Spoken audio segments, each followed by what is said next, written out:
Doctor Baba Saheb Ambedkar Open university.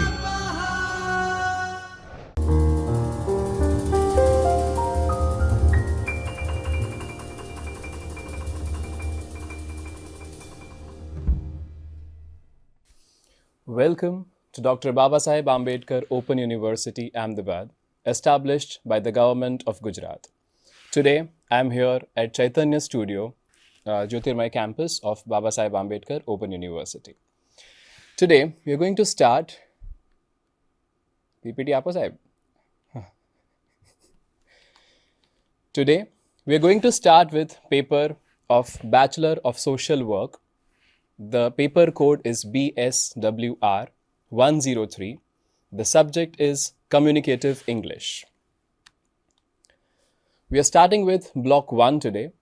The first block is titled Introduction to Communication.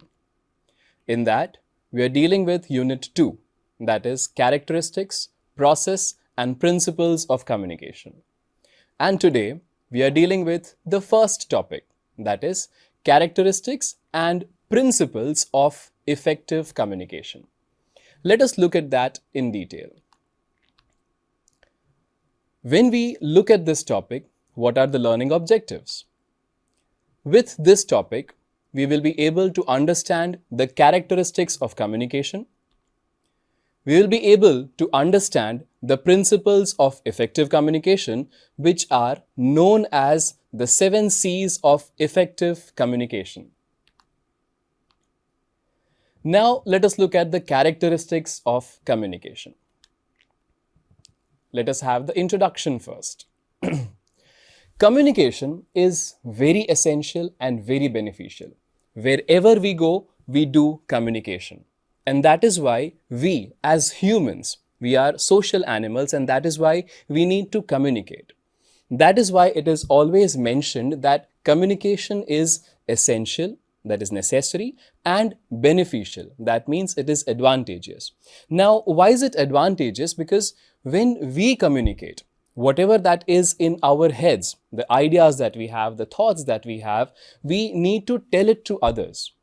So, when the others listen to that, they gain knowledge, they gain information, whereas we can share our ideas, we can share our thoughts, and that is why it is beneficial for both the sender as well as the receiver. However, before getting into the details about communication, let us understand some major characteristics of communication. Alright, so when we come to talk about the characteristics of communication, we need to understand that whenever there is communication, we at least need 2 people, the sender and the receiver. Now, this is the minimum requirement. There has to be at least 2 people or 2 persons, the sender and the receiver. No single individual can exchange the ideas by himself. So, there has to be a receiver who takes the communication, who receives the communication. For example, here there's a picture in which there are 2 people mentioned, a girl and a boy. They have certain thoughts in their ideas, certain ideas in their minds, and they tend to exchange it. So what is an exchange? Exchange is always a give and take, and that is why for every exchange, there has to be a minimum of 2 persons. A listener is necessary to receive one's ideas. Therefore, there must be at least 2 persons, the sender of the information and the receiver. Now, when we talk about the sender and the receiver, let us understand who is the sender. Sender is the one who sends the information, and it can be an individual, it can be a group of people, it can be a company. Similarly, when we talk about the receiver, a receiver can also be one individual, it can be a group of people, or it can be an organization or a company. For example, right now, if I am communicating, I am the sender. If it was a classroom of all the students present here in front of me, that would have been a group of people who would be the receiver. If you are receiving this information, receiving this lecture individually, then you would be an individual receiver. Right. So, as I have already talked, the receiver can be an individual, a group of people, or an organization. Similarly for the sender. The second important characteristic is exchange of ideas. Communication cannot be thought of in the absence of exchange of ideas. That means whatever ideas that you have, whatever thoughts that you have, whatever opinions that you have to be exchanged. It cannot be kept inside your head. Otherwise, it will not be communicated. So, in order to complete the process of communication, there must be an exchange of ideas, orders, feelings, and so much more among two or more than two persons. So, the second important point is it has to be an exchange of ideas, an exchange of thoughts, an exchange of feelings. That is why it is called an exchange. It is communication between the sender and the receiver. The third important characteristic is that there has to be a mutual understanding between the sender and the receiver. Now, why is this important? Because suppose if the sender wants to say something and the receiver does not understand the same message in the same way that the sender wants it to be understood, then there is no meaning of the communication, right? So there has to be a mutual understanding between the two. Mutual understanding means that the receiver should receive the information in the same spirit with which it is being given. So whatever idea that the sender is sending, it can be through verbal communication, it can be through non-verbal communication, it can be oral, written, through signs, symbols, so many ways. But if the receiver does not understand the communicated message clearly, then there is no proper communication. And that is why mutual understanding is definitely needed. In the process of communication, it is more important to understand the information rather than carrying it out. So, you have to understand what is being told to you. It is secondary that how you carry it out, but important part is that you understand it just the way it is meant to be understood by the sender. Right? So the third important characteristic of communication is mutual understanding between the sender and the receiver. As the image says, the connection has to be there between the sender and the receiver. Moving on to the next important characteristic of communication, that is direct and indirect communication. Now, when you communicate or when the sender sends a message, it is not necessary that he will be very direct with you. Communication or sharing or exchange of ideas can be direct as well as indirect. It is a combination of both. Let us see how. It is not necessary in communication that the receiver and giver of information should be face to face with each other. It is not compulsory. For example, right now, if I am sending the message through Chaitanya Studio and you are receiving the information through your phone or through your laptop through any channel, we are not face to face. But we are still exchanging the information. We are still exchanging knowledge, right? So this is a process, an important characteristic of communication where there is direct communication and there is indirect communication. Let us understand that in detail. Communication can be both direct and indirect. Direct communication means face-to-face conversation. When you are meeting someone, when you are going to meet someone, or when the person is face-to-face with you, then that is called direct communication. Whereas indirect communication is through any other means. It could be a video call, or it could be this way when we are communicating through external channels, then that is called indirect communication. Now, let us look at a few pictures. Yeah, so this mentions direct and indirect communication methods. This picture that is there in front of you, what will you understand what will you think about when you look at this image? Think about it. What are the basic concepts that you can think of when you look at this image? It can be that the person does not want to look at that. It can be there's something not very beautiful or not very pretty on that paper. Possibly it is his result and he does not want to see that. That means when you look at the picture, when you look at the sign that he is doing, we understand that this is not something that he wants.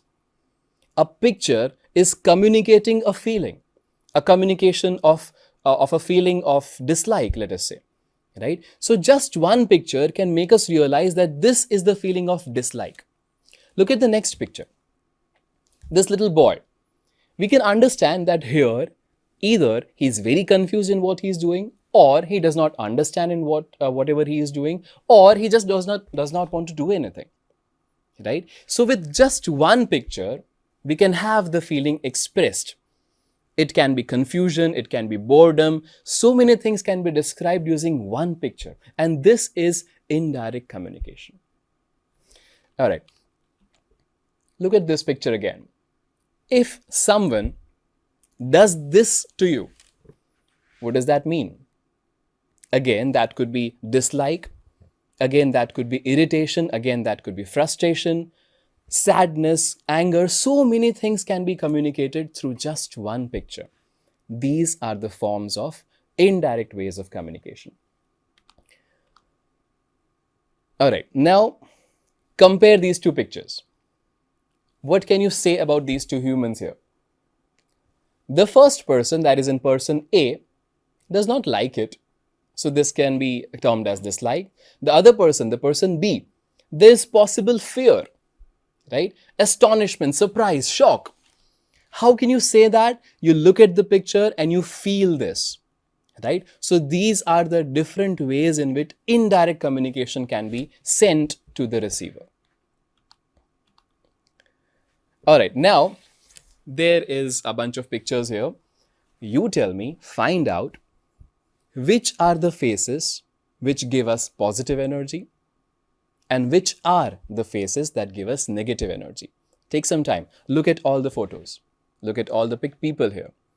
There are certain in which the people are smiling. There are certain in which people are frowning. There are certain people who are astonished, who are surprised. There are some people who are frustrated. There are some people who are angry. So many emotions, so many feelings can be conveyed just using the facial expressions. This is indirect way of communication. All right. Communication is a continuous process that goes on and on and on. Communication is an endless process because if I am the sender and if suppose you are the receiver, then if I send a message to you, you receive the message. That is not the end of the process of communication. You give a feedback, and in that feedback, you become the sender, I become the receiver. And then again, I send a message, then this goes on and on and on, and thus communication is a continuous process. Communication is an endless process. It goes on with or without our knowledge. We might not be aware of what is going on around us.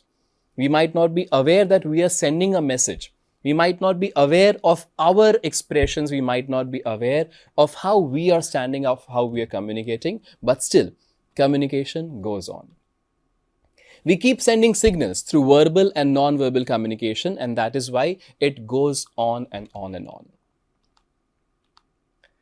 Use of words as well as symbols. Now, when we communicate, it is not just words. It is not just verbal communication. It is not just oral communication. It is not just written communication.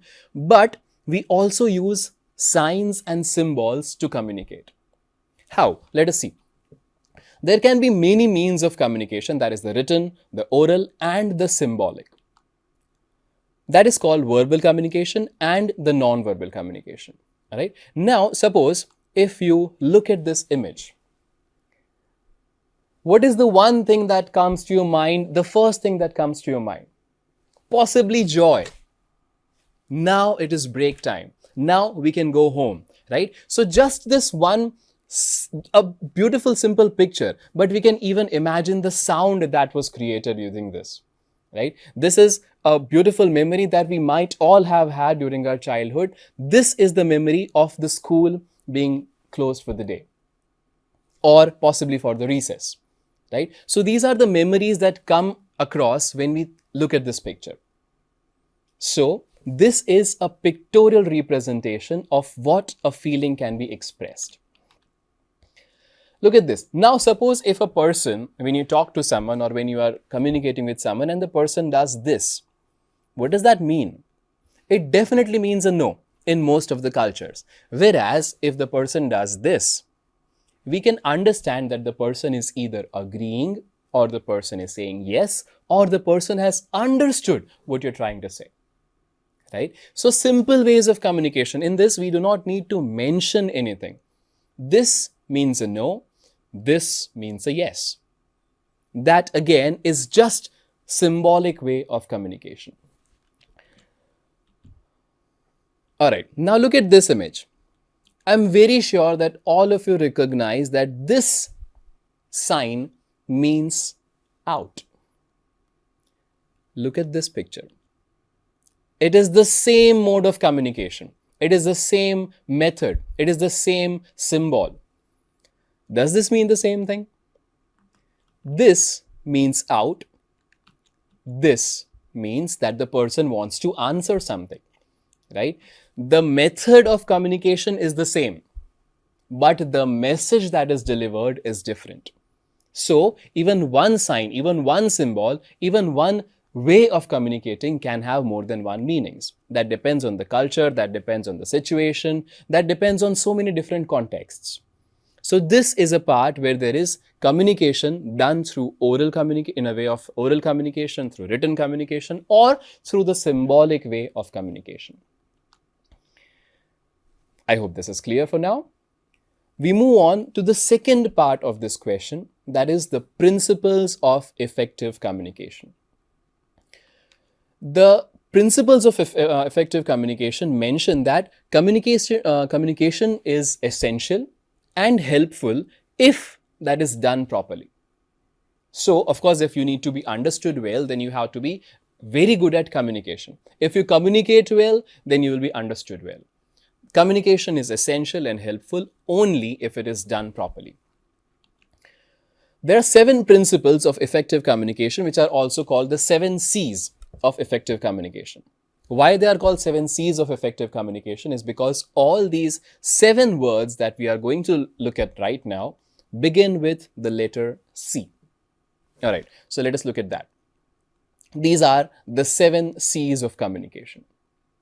Let us begin to understand that one by one. The first C, the important characteristic of communication, the principles of effective communication, the first is completeness. That means whenever you are sending a message, now let us look at an example. That means if you're writing a letter to someone, as a student of Bachelor of Social Work, you might need to communicate using letters. You might need to write a few letters to someone, to an organization, to an NGO, or to some people. When you are writing the letter should be complete. Now, what does that mean? To be effective, communication should be complete. It should include all the information that the recipient, that means the receiver, needs to evaluate its content, solve a problem, or make a decision. That means if at all you are sending a letter, then everything, every little detail that the person might need must be sent through your letter or through the way you are communicating. Complete communication reduces the need for follow-up questions. That means if you have already mentioned everything in your letter, if you have already mentioned everything during your way of communication, then there is no need of follow-up questions, right? And follow-up questions and answers, of course, and improves the quality of the overall communication process, right? So with that, when the entire message is very complete, it has all the details that are needed, it is mentioned completely, then there are no barriers to communication and the overall communication becomes very simple, very perfect. The second is conciseness. Now, conciseness means that it should be precise, it should be small. That means you should not elongate or lengthen the entire message that you want to mention or you want to share, right? That means that if you want to, send something, if you want to say something to someone, you do not need to repeat one and the same thing again and again. It should be small, it should be concise. Conciseness is not keeping the messages short, but it is about keeping it to the point. There is a beautiful saying in English that means beating about the bush. That means not coming to the point. going round and round and round, saying so many things that are unwanted, and you do not come to the point directly. So when you are doing that, you are also confused, you also do not know what to say, and the most important part is that the receiver will not understand what you're going to say, right? So instead of that, the message that you want to share should be concise, should be small, should be precise. Conciseness in communication happens when the message does not include any redundant or irrelevant information, right? That means the information that is not needed should not be included in your message, in your way of communication. Concise communication prompts a better understanding of the message because the recipient can focus on the key points and does not get distracted by minor details. That means that when you receive a short message, right, then the receiver will understand just the important part. He will gather the important part, and the other part, which could be distractive, could be removed from that, right? Suppose if you want to send a message to someone that so and so and had called and he wanted to talk to you. Just a simple message. Mr. XYZ called. Please call him back at this time. This is a concise message. But if you just write down that Mr. XYZ had called and he talked about so many things and he asked how is the health of you and your neighbors and your family members, and then he mentioned that his family members are very fine, he was suffering from a few diseases but now he's fine, and he also mentioned that he wanted to talk to you and you should call him back at around, I do not know, remember the time, but I think it should be around 6 o'clock. This is not the way you should communicate. Your message should be concise, short, precise. He called back at this time. Concise, short. That means the person will understand it better. The third important principle is consideration. Now, what is consideration? Suppose when you are engaging in communication, you should always consider and value the recipient's needs, moods, and the points of view.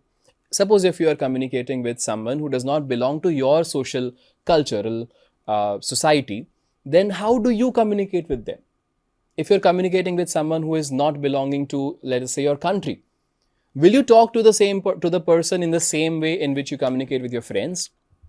Or suppose if you are meeting someone who does not belong to your religion, let us say, or to your social strata, let us say, would you be talking to the same person as you communicate with your family members?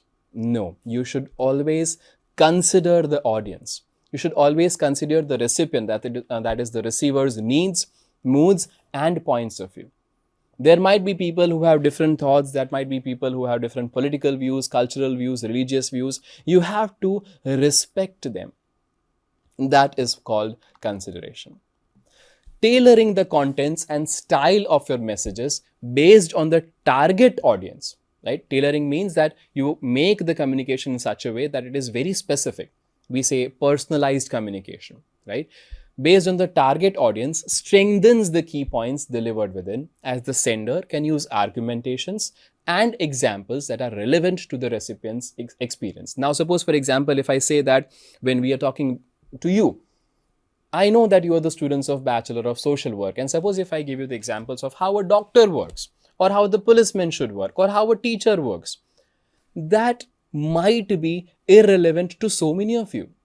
If I am talking to the students of Bachelor of Social Work, then I should have the examples focusing on how you should communicate, right? That is what consideration means. This caters for a more thorough understanding of the message. Then you will be able to actually relate with the information and you will be able to understand the message perfectly and clearly well. The message should be concrete. So concreteness is one of the principles of effective communication. Effective communication happens when the message is supported by facts and figures. Concreteness in communication is also about answering to the questions timely and consistently and developing your argumentations based on real-life examples and situations rather than on general scenarios or theories. That means that whenever you are mentioning something, whenever you're talking about something, you should understand the audience first, right? You should develop your arguments, you should develop your examples based on what can be relevant to the audience. And you should always use facts and figures wherever that is possible, right? That means that it gives concreteness to your message. Concreteness fosters effectiveness in communication. That means it provides an effective way of communication because the recipient gets a more comprehensive overview of the message and its implication. The person understands it very well. He can relate with the message very well. That is concreteness. Moving on to the next point, courtesy. Courtesy in communication implies being respectful to the other person's culture, to their values and beliefs. You should respect them. There has to be a feeling of you first when you talk to someone. It involves the need to adopt a register your audience can easily relate to and understand. That means that when you are talking, your audience should understand what you're trying to say. Courteous communication has a positive impact on the overall communication as it prompts a more positive and constructive approach to the conversation, right? So there has to be you first approach when you're talking to someone. Next is clarity. That means your message should be clear. To be effective, communication has to be clear and specific. To achieve clarity, the message should focus on one single objective, which emphasizes its importance and it caters from a prompt understanding of its content. Right? If you're not clear of what you're saying, or if the person does not get clarity of what you're saying, that there's no effective communication mentioned there. Clear communication also requires the adoption of the relevant terminology, thus reducing ambiguities and confusion in the communication process. That means that suppose if I say that I met an ophthalmologist. So ophthalmologist is a word that we use for the doctors who treat the eyes. But we generally do not use the term. This is called the terminology. That means the words that are used for a particular group of students only or for a particular group of people only. Ophthalmologist, the doctors will understand that we are talking about an eye specialist, but general people might not be able to understand. So use relevant terminology, use relevant words. And this reduces ambiguities, this reduces confusion, and the communication is made more clear. So wherever there is confusion, clear it up with the clear picture. The next principle of communication, effective communication, is correctness. Using grammar and syntax correctly vouches for increased effectiveness and credibility of the message. That means whatever you are mentioning, whatever you are communicating should be grammatically correct, right? Grammar and syntax mistakes make it harder for the recipient to decode the message and understand its content. What happens is that when you read a message or when you receive a message that is not grammatically correct, you first have to, decode the message and then you will be able to understand it. So your message should be correct in the form of grammar, in the form of syntax, in the way of pronunciation possibly, or punctuation ways. They have a negative impact on the overall communication. If the message is not clear, it has a negative impact because that shows that the sender has not taken time to craft the messages more carefully. So the messages have to be correct as well. These are the 7 C's of effective communication. 7 C's because we saw that all those words begin with the letter C. Right? So these are called the 7 C's of effective communication. The images that we have used here are from Google Images. Thank you so much.